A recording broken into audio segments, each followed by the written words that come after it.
Poppi's got problems, and it is not just their pending lawsuit. The prebiotic soda category is quickly becoming saturated with competitors that might pose a real threat to Poppi's brand positioning. The lawsuit alleges that there is not enough of the prebiotic fiber in each serving to actually provide a health benefit. It alleges that you'd need to drink 4 cans of this to have the actual benefit from the inulin. And if you drink 4 of these a day, not only are you getting as much sugar as a regular can of soda, but I really hope that you are close to a friendly bathroom. You are potentially in for a very bad time. Now, luckily for Poppi, they've done a lot to position themselves not as a prebiotic drink, but as a soda alternative. Unfortunately for Poppi, Olipop and other competitors have been positioning themselves very much as a healthy drink, not dissimilar to a kombucha. And I think that's a real threat for Poppi. Because when a lot of people already buying Poppi compare it to Olipop, that's connecting these two brands even if they're positioning themselves differently. And not only is Olipop positioned more as a kombucha-like drink, in most stores you find it next to other kombuchas and these new kombucha-like products that are the same thing as Poppi. Because even though you can find Poppi next to soda in most stores,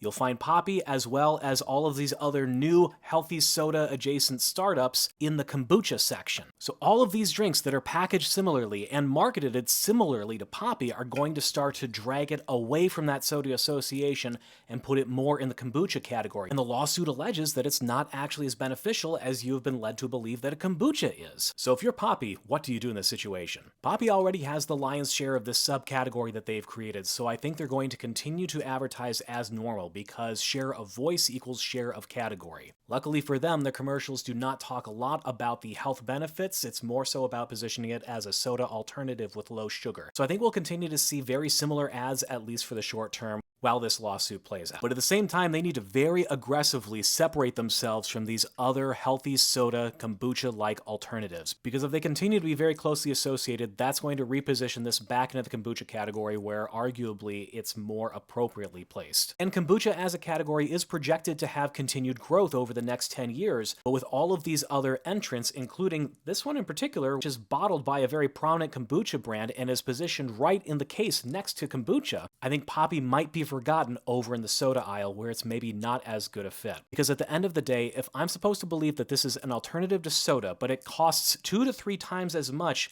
as actual soda or other carbonated beverage alternatives, and these taste better, why am I going to keep coming back to Poppi unless there's a really good reason for me to do so, and it can't be the health benefits, at least not for the short term. I know there's going to be a lot of diehards in my comments telling me how wrong I am and how good this is, but Poppi, good luck. I think you're going to need it.